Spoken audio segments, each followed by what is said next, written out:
Good morning दोस्तों। मैं एक बार फिर हाजिर हूँ एक नए टॉपिक के साथ आपके अपने यूट्यूब चैनल सिविल कंस्ट्रक्शन में। दोस्तों, इस वीडियो में हम बात करेंगे दोस्तों कि जब भी आप किसी कंक्रीट क्वांटिटी कैलकुलेशन करते हो या प्लास्टर वर्क के लिए, ब्रिक वर्क के लिए, जब भी आप मोटार की कैलकुलेशन करते हो तो दोस्तों, तो आपने अक्सर ये 1.54 यूज किया होगा दोस्तों कंक्रीट की कैलकुलेशन के लिए, 1.33 यूज किया होगा दोस्तों मोटार वर्क के लिए दोस्तों।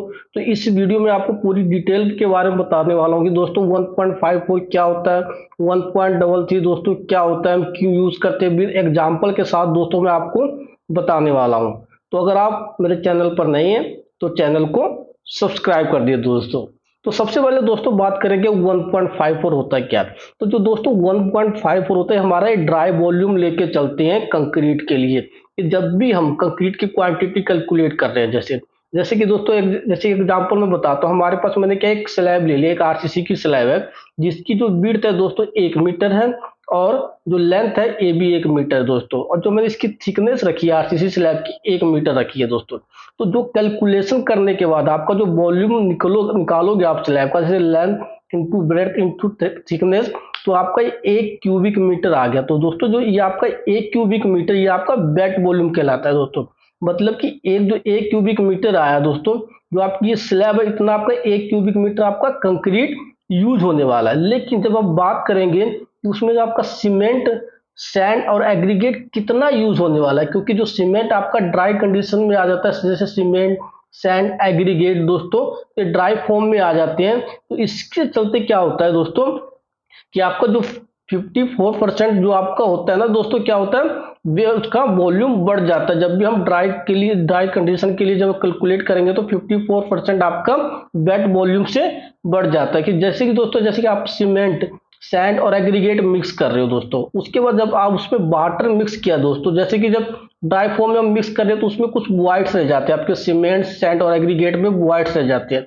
लेकिन जैसे ही हम वाटर मिक्स करते हैं तो जो आपकी जो वॉइड्स होती है वो क्या होती है, रिमूव हो जाती है, जिससे हमारा जो वॉल्यूम होता है दोस्तों वो क्या होता है, रिड्यूस हो जाता है, कम हो जाता है। इसके चलते हम 54% लेके चलते हैं उसके लिए, जिससे कि इसकी पूरी कंप्लीशन हो जाती है दोस्तों। तो जैसे कि एग्जांपल में आपने देख लिया, ये आ गया दोस्तों।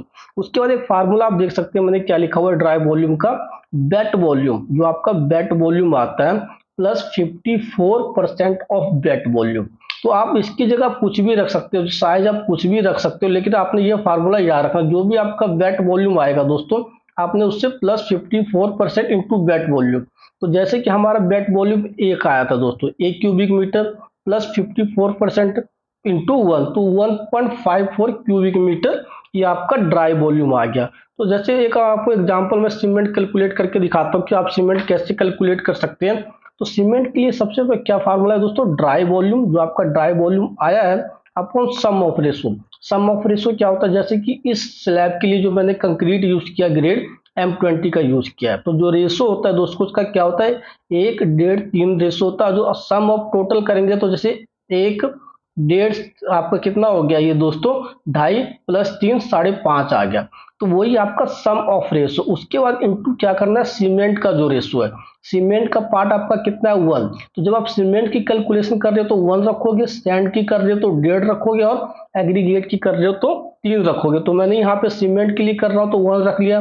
तो आपका 0.28 क्यूबिक मीटर आपका ना सीमेंट यूज होने वाला है। तो इसको मैंने क्या किया दोस्तों, 1440 से मल्टीप्लाई कर दिया, क्योंकि यह 1440 क्या है आपका डेंसिटी है, आपकी यूनिट वेट कह सकते हैं, डेंसिटी या यूनिट वेट ऑफ क्या है सीमेंट आपकी 1440। तो आपका 403 बैग्स दोस्तों आ जाएंगे। मतलब कि जो आपकी कोई स्लैब है 1 metre by 1 metre by 1 metre में, जो उसका आपका जब आप M20 ग्रेड यूज कर रहे हो तो उसमें जो आपकी जो सीमेंट बैग यूज हुई है 403 हो जाएंगे दोस्तों। उसी इसके चलते हुए आपको एक दोस्तों इसके लिए अब मोटार के लिए बताता हूँ दोस्तों, मोटार की कैलकुलेशन कैसे कर सकते हो। इसका भी आपका सेम प्रोसेस है, जैसे आपने कंक्रीट का निकाला था इसका हम मोटार के लिए निकाल सकते हो। तो dry volume equal to wet volume is plus 33% of wet volume दोस्तों, क्योंकि इसमें आप 33% लेके चलते, क्योंकि इसमें आपका सीमेंट और सैंड आ गया दोस्तों, इसमें एग्रीगेट आपका नहीं है, इसलिए इसकी क्या होता है जो ड्राई वॉल्यूम कम हो जाती है दोस्तों।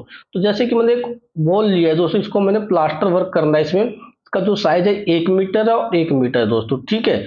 उसका जो मैंने प्लास्टर की जो थिकनेस रखी है 12 mm रखी है, 12 mm। अब इसको मैंने मीटर में चेंज कर दिया, 0.012 मीटर आ गया। तो इसका जो मैंने वेट वॉल्यूम जो निकाला है मैंने इस बॉल का, जो प्लास्टर वर्क करना है इस बॉल पे, इसका आ गया आपका जैसे length into breadth into thickness, तो 1 × 1 × 0.012, तो आपका जो आ जाएगा 0.012 क्यूबिक मीटर आपका वेट वॉल्यूम। तो सेम प्रोसेस आपका ड्राई वॉल्यूम में निकल जाएगा दोस्तों। कैसे निकालोगे? जो आपका वेट वॉल्यूम आया, जैसे कि हमारा जो वेट वॉल्यूम ये प्लस 33%, जो आपका ये दिख रहा है 33% इंटू वेट वॉल्यूम आया, तो जब इसको कैलकुलेट करोगे तो आपका आ जाएगा 0.0159 क्यूबिक मीटर। ये आपका दोस्तों ड्राई वॉल्यूम आ जाएगा। तो सेम वैसे ही सीमेंट निकालने के लिए dry volume upon sum of ratio into cement ratio, जैसे कि मैंने जो प्लास्टर का जो रेशो यूज किया 1:4 है, तो सम ऑफ कितना हो जाएगा आपका 5 हो जाएगा, तो 0.0159 जो आपका ड्राई वॉल्यूम आया था अपॉन सम ऑफ रेशो 5 कर दोगे इंटू 1 पार्ट ऑफ सीमेंट, तो आपका 0.00319 क्यूबिक मीटर, यानी इसको मैंने दोस्तों 14 से 40 से मल्टीप्लाई किया है, जो कि आपका 4.5 kg आपका सीमेंट यूज होने वाला है। मतलब कि आपके पास कोई वॉल है जिसकी जो साइज है 1 मीटर है, जिसकी जो आपकी जो लेंथ है ये भी 1 मीटर और थिकनेस आपकी 12 mm है, तो उसमें जो आपका सीमेंट लगने वाला है वो आपका 4.5 kg सीमेंट लगने वाला है दोस्तों। तो फिलहाल इस वीडियो में इतना ही। अगली बार मैं फिर हाजिर हूँ एक नए टॉपिक के साथ।